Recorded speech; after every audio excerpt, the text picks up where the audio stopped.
Well, hey everybody, this is Chris DiFurio with Keys to the Shop. Welcome to another edition of Shift Break. Really glad to have you along today. Today's episode is brought to you by the Ground Control Cyclops Brewer from Voga Coffee. Now, the Ground Control Cyclops Brewer is one of these rare things that happens in the industry, which is innovation that literally changes the game of making coffee and shifts the expectations of what we come to expect from batch brewers in this case, but just the ability to be efficient with one piece of equipment and not just making batch brew, because their award-winning technology not only creates superior batch brew coffee, but the Ground Control's versatility also allows you to make tea, hot cocoa, and as the weather starts to warm up, it's great to know that the Ground Control can also make batched iced lattes and batched cold brew for your customers. And if having game-changing batch brew coffee for your customers, as well as versatility in making a range of different products, is what you're interested in, then I recommend you reach out to them over at their website. That is groundcontrol.coffee, and see how the Ground Control can set you up for success. Again, the website, groundcontrol.coffee. Today's episode is also brought to you by La Marzocco. I'm really excited to welcome them as a sponsor to the show. La Marzocco obviously is the gold standard for espresso machines worldwide. They've been making espresso machines by hand in Florence since 1927, so their equipment has been synonymous with quality coffee experiences for literally generations. And if you've been in coffee for any length of time, you've probably drank coffee from a La Marzocco espresso machine. Now, one of the things that La Marzocco knows is really critical for their customers who run coffee shops like you is speed, efficiency, and consistency on bar. And that is the exact reason why they created the KB90 espresso machine. The KB90 introduces straight-in portafilters for improved speed and ergonomics, has auto flush for increased cleanliness and speed, and it has built-in scales that improve consistency and flow.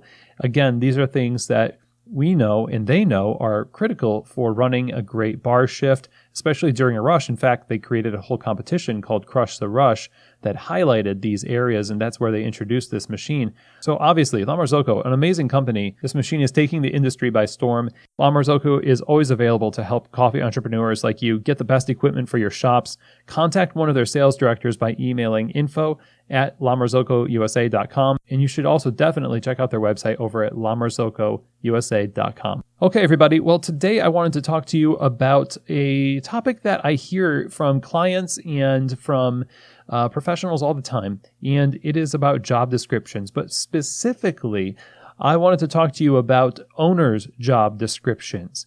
As I was working with one of my clients, we were really kind of going through details of setting up a realistic and thorough and intuitive job description for a manager.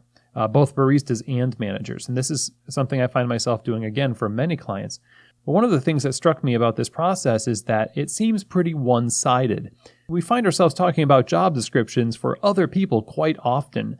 There's a lot riding on those things. You give up some of that authority, you delegate, and you really want them to know what is expected of them. And you want this institution of manager or barista to succeed. And having a great job description is part of that, of course.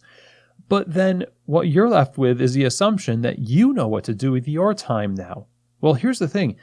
The people that are, I don't want to say underneath you, the people that are delegated authority need you to have also a clear sense of what your responsibilities are. And I really don't know any owners who have a job description. So that's what I want to talk about today. What is your job description if you're the owner? You want to set them up for people that you give authority to. One of the reasons why it's so hard is because you kind of don't know what you do to begin with. That's why the process can be so convoluted, because you've never really had to organize all of the stuff that's in your head and the things that you do on a day-to-day basis. And now that you're in the process of giving those things away, it almost feels like you don't really need to have something like that.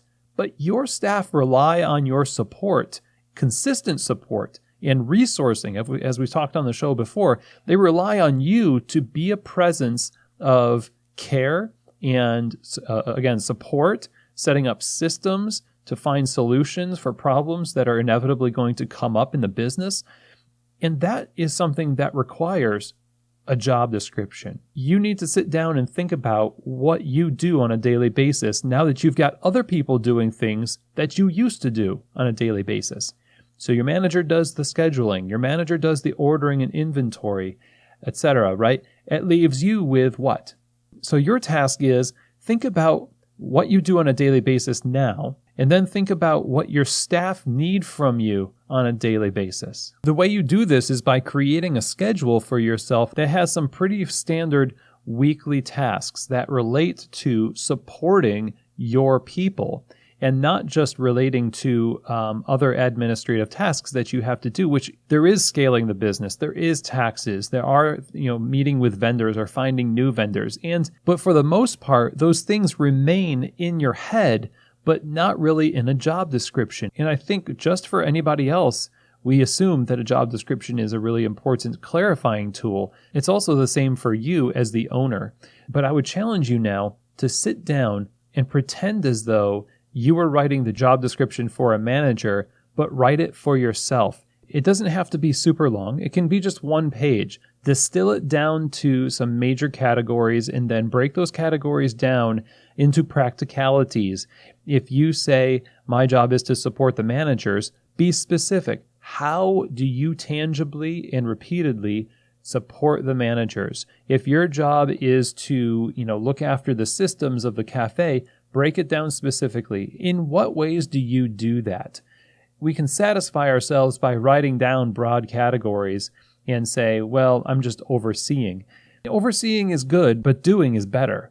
Lots of people can see things, and overseeing often leads to a hands-off approach. It's just, a very passive process that waits until problems are too big to ignore, and then we get hands-on. No matter how high you are in the organization, you're always going to be susceptible to that. So again, break it down into categories of what you do and what people need from you in the organization, and then the tangible, specific things underneath that. And at the end of that process, you have a job description for yourself.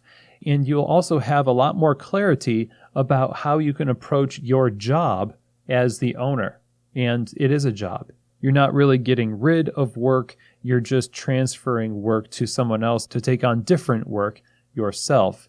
The more we can get specific with these things and have a job description for what we do, the better off everybody is going to be. So I hope that was helpful for you and that it gave you some things to think about. Thank you so much for tuning in, and I will see you here next week on another edition of Shift Break, from keys to the shop.